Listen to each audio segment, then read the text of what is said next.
L'Afrique est le seul continent qui n'a pas sa religion propre, malheureusement, Ismaël.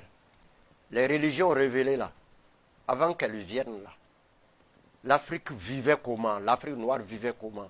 Et le monde vivait comment? C'était dans l'animisme. Les Grecs et les Romains, ils ont adoré des fétiches, ils avaient des divinités, ils ont adoré ça. L'Afrique se trouve d'ailleurs être le seul continent qui n'a pas sa religion propre. Parce que le monde arabe a l'islam. Les Européens et les Américains, ils ont le christianisme, ils ont le protestantisme. Et les Chinois aussi ont le bouddhisme. L'Asie, les peuples asiatiques, le bouddhisme. L'Afrique, sa religion, c'est le culte des ancêtres et des fétiches, des divinités alors. Donc, être en phase avec le culte des ancêtres, c'est-à-dire adorer ses ancêtres, c'est satanique où? Parce qu'après tout, les Mohamed, ils ont leurs ancêtres, non? Ils n'ont pas d'ancêtres. Jésus n'a pas d'ancêtres. Si le noir adore ses ancêtres, si leur vous un culte, c'est normal. Oui, mais parce que chacun a un ancêtre. Personne ne peut jurer qu'il n'a pas d'ancêtre. Donc, ça a été la forme la plus réussie du colonialisme sur le continent africain. Faire en sorte que les Africains abandonnent tout ce qui est leur généalogie et puis s'accrocher à ce qui vient de l'étranger finalement. Mais le roi Léopold II, quand il a envoyé les missionnaires en Afrique, il les a appelés pour leur dire de venir en Afrique pour faire oublier à l'Afrique sa culture, ses fétiches et consorts. Vous voyez? Donc pour vous, tous les problèmes qui nous arrivent aujourd'hui sont liés naturellement au fait qu'on a abandonné notre tradition, notre culture. Exactement. Malheureusement, le complexe du noir fait que il est dans des problèmes. Dans des problèmes de culture. Il a un pied ici, un pied là, un pied dans l'église, un pied dans la mosquée, un pied au temple et un pied dans les cases à fétiches. Vous savez, ça devient intéressant. Oui. Le noir naît animiste. Le fond de tout noir est animiste. Vous qui êtes là aujourd'hui, vous êtes un voyant, vous êtes un féticheur, vous êtes un guérisseur.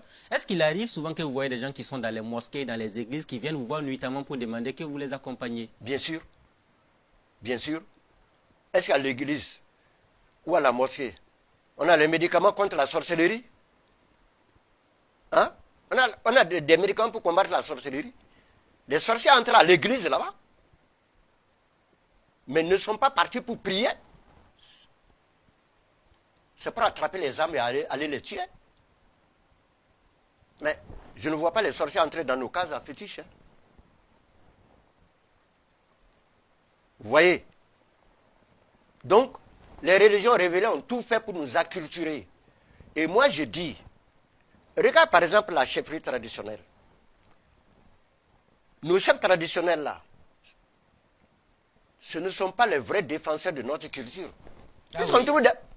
On trouve des chefs traditionnels qui sont des pasteurs même, ou qui vont à l'église, ils sont tout le temps là, en train d'aller à l'église, à la mosquée ou au temple. Ces gens-là, ils peuvent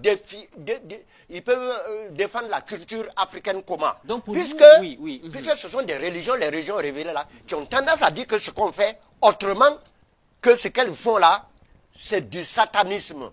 Et encore que le mot Satan n'existe pas dans nos langues africaines. Donc pour vous, un bon chef traditionnel ne doit pas aller dans... un bon chef traditionnel n'a pas le temps, il ne doit pas avoir le temps d'aller dans une église, ni dans une mosquée, ni dans un temple. Ah oui, il doit être où en ce moment alors? Dans les traditions, dans sa case à fétiche, ou devant le culte des ancêtres. Parce que si tu vas à la mosquée, tu vas au temple, tu ne peux pas t'asseoir devant des fétiches pour faire des adorations. Or, le culte des ancêtres, le fonctionnement du culte des ancêtres est indispensable sans les sacrifices. Mais il y en a qui font les deux. Ils vont à la mosquée ou à l'église et ils adorent. Mais pourquoi ne pas rester dans ce qui te convient, dans ce qui est ta propre culture? Pourquoi aller chez les autres? C'est un faux complexe. Pourquoi aller chez les autres? Et pourquoi en sens inverse, vous ne verrez pas un arabe venir dans le cas à fétiche? Pourquoi? Pourquoi? Il y a un complexe de supériorité de ces religions-là vis-à-vis de nous. Un faux complexe. Moi, j'ai toujours dit que les solutions des problèmes des Noirs, ce n'est ni à l'église, ni à la mosquée, ni dans les temples par des prières. Non, c'est dans les cases à fétiche devant nos tenkouguris là, par des sacrifices. Apparemment, quand vous parlez de ça, ça vous fait très mal de voir comment les populations africaines sont totalement perdues. Sont perdus, embrigadés, complexés, acculturés donc, sans conscience africaine donc, sauf certains pays qui relèvent la tête, le Bénin. Ah, vous aimez le Bénin? J'aime le Bénin. Avec Le Bénin, c'est avec le vaudou. Le Bénin, c'est la capitale de la culture africaine. Voilà des gens là-bas, ils ont le culte du vaudou et ils ont consacré à ça même une fête nationale. Une fête nationale.